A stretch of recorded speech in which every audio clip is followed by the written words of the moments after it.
नमस्कार। एक बार फिर से आप सभी का जीएस स्टडी में तहे दिल से स्वागत है, अभिनंदन है।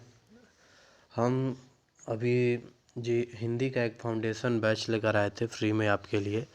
उसमें मैं आपको प्रीवियस ईयर क्वेश्चन और हिंदी के कुछ नोट्स, हिंदी के कुछ क्या पूरा जो हिंदी व्याकरण और हिंदी से रिलेटेड जितने भी प्रश्न बनते हैं कॉम्पिटिटिव एग्ज़ामों में, जो भी एसएससी द्वारा सिलेबस दिया गया है, वो हर चीज़ मैं आपके लिए एक नोट्स और उससे संबंधित प्रीवियस ईयर क्वेश्चन मैं आपके लिए लेकर आया हूं। और जैसा कि मैंने अपने वादे के अनुसार इस चैनल पर यह क्लास चल भी रहा है, तो उसी के क्रम में आज आज का हमारा टॉपिक है सर्वनाम।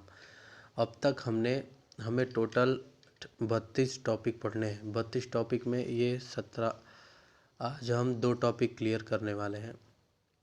अलग अलग इसका वीडियो रहेगा, बस सर्वनाम का एक अलग से मैं वीडियो दूंगा 10 मिनट के लिए। उसमें हर एक चीज़ मैं आपको इसमें समझा दूंगा, हर एक चीज़ आप उसमें देख सकते हैं। आपको अगर हिंदी का ये नोट्स आप नहीं बनाए हैं तो आप यहाँ से नोट्स बना सकते हैं। और जो भी अब तक जो भी मैंने वीडियो डाले हुए हैं हिंदी के, वो सारे क्रम वाइज ही हैं, एकदम क्रम से ही आपको सब कुछ मिलेंगे प्लेलिस्ट में, ठीक है।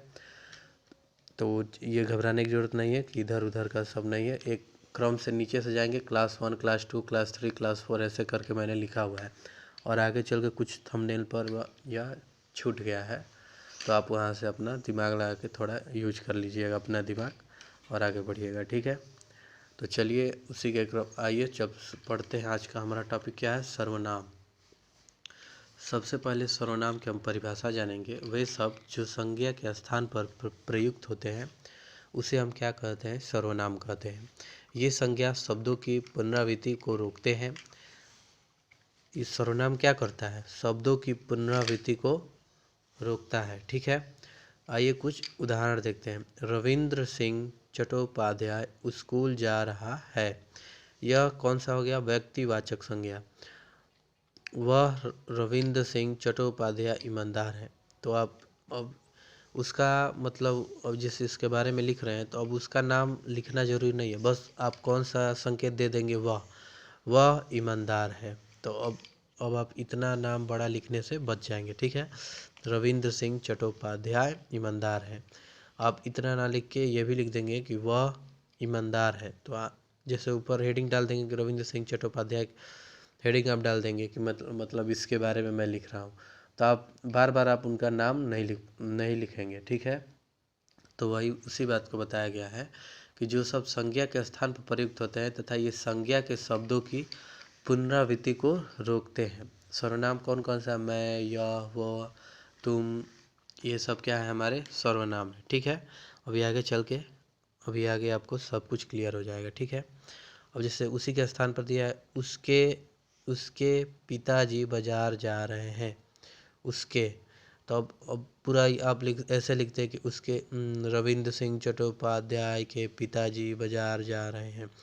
तो बार बार उनका नाम लेने में वो हो रहा है, तो आप सीधा एक यहाँ पर इतना बड़ा नाम ना लिख के बस आप उसके लिख देंगे, उसके पिताजी बाजार जा रहे हैं।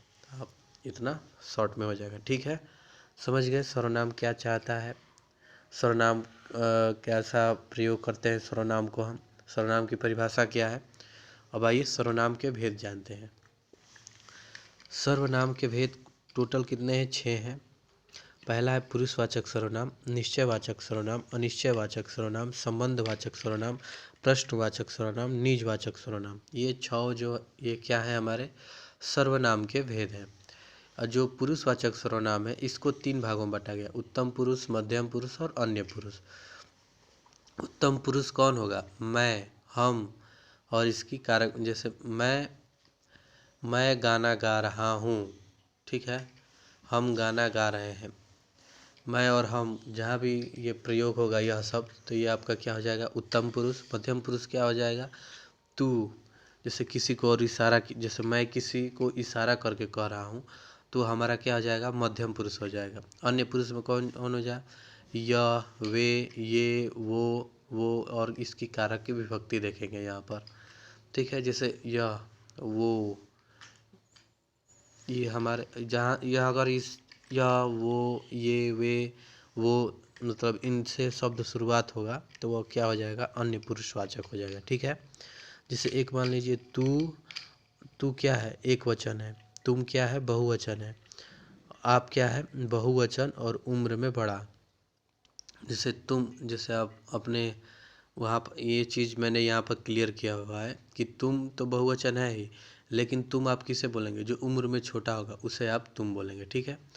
और जो उम्र में आपसे बड़ा होगा उसे आप क्या कहेंगे, आप। ठीक है, आप बोले। वैसे अपने संस्कार कहीं भी दिखने चाहिए आप सभी को, किसी को भी अपशब्द ना बोलें, अपनी वाणी को भी थोड़ा बहुत संभाल के रखें। किसी को भी हर चीज़ में, थोड़ी सी चीज़ में थोड़ा बहुत एडजस्ट भी करना होता है। हर चीज़ में ज़रूरी नहीं है कि आप अपना लंबा चौड़ा भाषण देंगे, किसी को बोलेंगे, डांटेंगे। कहीं कहीं भी कुछ कहीं चुप रहना भी पड़ता है। ठीक है। तो समझदार वही है कब कहाँ किसे कब क्या बोलना है, जो यह बातें को जानता हो और समझता हो। तो समझदार वही है। ठीक है। अब आइए, सर्वनाम शब्दों की संख्या कितनी है, 11 है। आइए एक एक करके मैं आपको बताता हूँ। पुरुषवाचक में मैं और तू है। निश्चयवाचक में यह और वह है। संबंधवाचक में जो और सो है। कौन क्या यह प्रश्नवाचक है। कोई या कुछ यह निश्चयवाचक है। आप क्या है, निजवाचक है। बस आप जो मैंने ये लिख दिया है यहाँ से, ये वाली मैं, तू, यह, वह, जो, सो, बस आप ये याद कर लेंगे तो आप किसी भी बता देंगे इस सर्वनाम शब्दों में कौन सा है। यह पुरुषवाचक सर्वनाम है, या निश्चयवाचक वाक्य है, कि संबंधवाचक वाक्य है, कि अनिश्चयवाचक है। बस आप ये बस याद कर लेंगे तो आप चीज़ों को समझ जाएंगे और तुरंत आप जवाब दे देंगे। ठीक है। अब आइए एक एक करके पढ़ते हैं, जानते हैं सर्वनाम के भेदों के। पहला है हमारा सर्वनाम का भेद कौन सा है, पुरुषवाचक सर्वनाम। तो आइए एक एक करके इसके बारे में पढ़ते हैं। पुरुषवाचक सर्वनाम 3 पुरुष होते हैं, उत्तम पुरुष, मध्यम पुरुष और अन्य पुरुष। अभी मैंने आपको ऊपर बताया। ठीक है। जो ये 3 पुरुष होते हैं, जो कहने वाला होता है, जो कि लेखक होता है, जो कहने वाला, जो जैसे मान लो मैं आपको पढ़ा रहा हूँ तो मैं आपके दोस्त और टीचर के नाते कुछ भी के संबंध में आपको पढ़ा ही रहा हूँ, तो जो भी कहने वाला होगा, चाहे तो वो एक मान लीजिए वो लेखक ही हो गया, तो वो कौन सा होगा, पुरुष, उत्तम पुरुष। और जो श्रोता होगा, सुनने वाला होगा, वह मध्यम होगा, वह मध्यम हो जाएगा। और जिसके बारे में बात हो तो वो क्या हो जाएगा, अन्य पुरुष हो जाएगा। ठीक है। अब ये दूसरा है हमारा निश्चयवाचक सर्वनाम। ये हमारा क्या है, संकेतवाचक सर्वनाम है, यानी ये संकेत करके चीज़ों को बताता है। निश्चित वस्तु या व्यक्ति का बोध कराए, वही क्या होता है, निश्चयवाचक सर्वनाम। यह मेरी पुस्तक है, यह मेरे कपड़े हैं। उदाहरण से क्लियर हो रहा है कि इसमें निश्चितता बताई जा रही है, एकदम निश्चय। यह मेरा पुस्तक है, यह मेरी पुस्तक, यह मेरे कपड़े हैं। आप उस पर अपना एकदम निश्चय कर रहे हैं, अपना अधिकार दिखा रहे हैं, तो एकदम वाक्य से ही समझ में आ रहा है कि यह निश्चयवाचक सर्वनाम है। ठीक है। देखिए कुछ नोट करके लिखिएगा, बात को यहाँ पर ध्यान देने वाली बात है। वाक्य के शुरुआत में यदि सर्वनाम के बाद में संज्ञा शब्द आए तो वह सर्वनाम विशेषण होता है। जैसे यह घर मेरा है, जैसे यह हो गया, यह क्या हो गया, यह सर्वनाम है, और घर क्या है, घर क्या है, संज्ञा है। जो मैंने अभी आपको संज्ञा पढ़ाया था उसमें बताया था, जितने भी नेमिंग वर्ड है वह सब क्या है, संज्ञा है।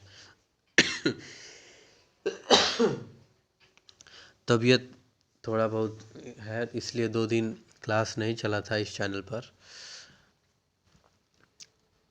ये देखिए, और तो जैसे यह घर मेरा है, तो ये कौन सा विशेषण हो जाएगा, सर्वनामिक विशेषण होगा। ठीक है। और यह मेरा घर है, यह मेरा घर है, तो यहाँ पर क्या हो जाएगा, निश्चयवाचक सर्वनाम। समझ में आ गया, जो यहाँ पर लिखा गया है वही उसी बात को यहाँ पर बताया गया है। ठीक है, आसान है, समझ जाएंगे। अनिश्चयवाचक सर्वनाम क्या है, जो अनिश्चित वस्तु या व्यक्ति के बारे में बताता है। जैसे कोई और कुछ, जैसे परिणामवाचक हो गया जो सजीव के लिए है, प्राणीवाचक जो कि सजीव के लिए है, और कुछ क्या हो गया, वस्तु के बारे में वस्तुवाचक होगा, वह निर्जीवों के लिए हो जाएगा। जैसे कोई आइए एग्जाम्पल देखेंगे तब आपको क्लियर होगा। जैसे बाहर गेट पर कोई खड़ा है, बाहर गेट पर कोई खड़ा है, कोई खड़ा है तो यानी सजीव चीज़ ही खड़ा है। निर्जीव चीज़ तो चल के आएगा, पत्थर तो चल के आएगा नहीं, आपके गेट के सामने खड़ा हो जाएगा, गेट आपको घंटी बजाएगा, दरवाज़ा खटखटाएगा, ऐसा तो नहीं करेगा। तो उसी चीज़ को बताया गया जो अनिश्चयवाचक में आता है। जो जब कोई आ जाए, कोई, तो समझिएगा कि वह सजीव के लिए है। अगर कुछ शब्द का प्रयोग किया जाए तो वो समझिएगा वो निर्जीव के लिए है। ठीक है, जैसे कुछ दे दीजिए, तो अब कुछ दे दीजिए। अब कुछ में आप क्या मांग रहे हैं? पैसा मांग रहे हैं कि खाना मांग रहे हैं कि पेंसिल मांग रहे हैं कि कलम मांग रहे हैं, किताब मांग रहे हैं, क्या मांग रहे हैं? तो अगर ये सब मांग रहे हैं तो वो क्या है? निर्जीव। वो चीज़ें क्या किस में आएगी? निर्जीव में आएगी। ठीक है, अब ऐसा नहीं ना कुछ राहुल को दे दीजिए, कुछ किशन को कुछ दे दीजिए, कुछ विशाल को दे दीजिए, ऐसे तो नहीं ना कहेंगे। देखिए जैसे कोई गा रहा है, कोई गा रहा है, तो इसमें प्राणी को बोध करा रहा है। ठीक है, बस मैंने कहा ही कि आपसे बस आप इसको और इसको याद कर लेंगे। अनिश्चयवाचक सर्वनाम कहीं भी देखेंगे आप फटाक से बता देंगे कौन सा सर्वनाम क्या है। ठीक है, आज आपको बहुत परेशानी हो रही होगी कौन सा वाक्यों को पहचानने में अनिश्चयवाचक सर्वनाम है कि कौन सा सर्वनाम है या कौन सा वाक्य है। आप उसका हर एक तोड़ समझिए कि एक प्रकार के लिए आपके लिए दवा लेकर आया हूँ। तो बस आप इस दवा को पढ़ लीजिए। ये कौन सी दवा है? इसको पढ़ना है, दिमाग में रखना है, इसे मुंह में नहीं खाना है, इसको दिमाग में रखना है। ठीक है, 2-3 बार जब आप पढ़ेंगे दिमाग में आ जाएंगी चीज़ें, आपके लिए क्या हो जाएंगी? आसान हो जाएंगी और आप बहुत ही आसानी से प्रश्नों का जवाब दे पाएंगे। ठीक है, देखिए अब चौथा हमारा क्या है? प्रश्नवाचक सर्वनाम। वे सर्वनाम जो प्रश्न पूछने के रूप में प्रयुक्त होते हैं उसे हम लोग क्या कहेंगे? प्रश्नवाचक सर्वनाम कहेंगे। जैसे बाहर दरवाजे पर कौन खड़ा है? कौन, जैसे जब कोई वाक्य आप पढ़ रहे हैं उसमें आपको प्रश्न चिन्ह लगे, जैसे प्रश्न चिन्ह लगाओ। अब पेपर में तो प्रश्न चिन्ह लगाएगा नहीं, तो आप शब्द को जब जब आप वाक्य पढ़ेंगे पूरा तो आपको समझ में आएगा कि अब मैंने जो ये वाक्य पढ़ा है इसमें कुछ पूछ रहा है, वो हमसे जवाब मांग रहा है। तो आप क्या कहेंगे? तो आप फटाक से पकड़ लेंगे कि ये प्रश्नवाचक सर्वनाम है। ठीक है, पकड़ लेंगे। आप चाय के साथ क्या लोगे? दूध में क्या गिर गया? मास्टर जी का क्या नाम है? मतलब आप प्रश्न कर रहे हैं। ठीक है, समझ गए। संबंधवाचक, नाम में ही संबंध है जो कि किसी के साथ संबंध दर्शाए। आइए बताते हैं, जो शब्दों या शब्दांशों या वाक्यांशों का संबंध बताए। जैसे में क्या आपका आएगा? जिसकी लाठी उसकी भैंस, जो आया है सो जाएगा, लेते पाँव पसारियो जेते लंबी सौर, जैसा बोओगे वैसा काटोगे, जो चाहे वह करो, जो चाहे वो करो, जो चाहो सो करो। वो करो सो करो में अंतर है। इसमें कारक आता है का, के, की, रा, रे, री, ना, ने, नी। ये अगर आएगा कारक तो कौन सा हो जाएगा? संबंधवाचक सर्वनाम है। ठीक है, वह मेरा भाई है, वह मेरी पुस्तक है।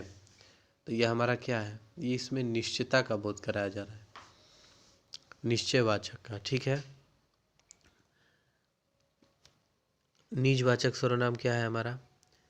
संबंध, जहाँ भी कहीं भी संबंध दिखाया जाए, जिसकी लाठी उसकी भैंस, जो आया सो जाएगा, जहाँ कहीं भी संबंध, जिस वाक्य को आप पढ़ेंगे अगर उसमें आपको पढ़ने से लगे कि इसमें संबंध बताया जा रहा है तो आप संबंधवाचक सर्वनाम पर टिक करेंगे। ठीक है, छठा है निजवाचक सर्वनाम। जहाँ स्वयं, खुद को, अपने आप को, स्वतः को इत्यादि को बताया जाए वहाँ पर निजवाचक सर्वनाम। वाक्य में ही छिपा, निज माने अपना, जैसे स्वयं को, खुद को, अपने आप को बताएं। जैसे मेरे पिताजी अपने आप खाना बनाती हैं, मेरी माताजी हैं, सॉरी पढ़ने में मुझसे गलती हो गई, मेरी माताजी अपने आप खाना बनाती हैं। इसमें निजवाचक होगा मेरी माताजी। जैसे आप अपना बोले, ये मेरी माताजी है, ये मेरे पिताजी है, ये मेरा बड़ा भाई है, ये मेरे बड़े भैया हैं, ये मेरे पापा हैं, ऐसे ये मेरे दादाजी हैं, ये मेरे दादी जी हैं। तो आप वहाँ पर क्या दर्शा रहे हैं? अपना निज, यानी अपना निज दिखा रहे हैं। निज माने अपने अपने आप को बता रहे हैं, आप स्वयं को बता रहे हैं। ठीक है, तो उसी को हम लोग क्या कह देंगे? निजवाचक सर्वनाम में आएगा। ठीक है, उदाहरण देख लीजिए, हर चीज़ आपको समझ में आएगा। ठीक है, तब क्रिया के लिए मैं नेक्स्ट क्लास लूँगा। अभी 10 मिनट में अभी क्रिया शुरू हो जाएगी। ठीक है। अभी 10 मिनट बाद ही 1 घंटे बाद आपको क्रिया की जो क्रिया जो लेसन है अभी इसी चैनल पर अपलोड होगा अभी तुरंत। ठीक है, तो चलते मिलते हैं नेक्स्ट वीडियो में। तब तक के लिए आप अभी रिवीजन कर लीजिए, आप नोट्स ज़रूर बनाइए। और यह जो नोट्स है हिंदी का आपको किसी भी कॉम्पिटिटिव एग्ज़ाम के लिए एकदम बहुत ही महत्वपूर्ण है। ठीक है, तो चलिए मिलते हैं नेक्स्ट वीडियो में। जय हिंद, जय भारत।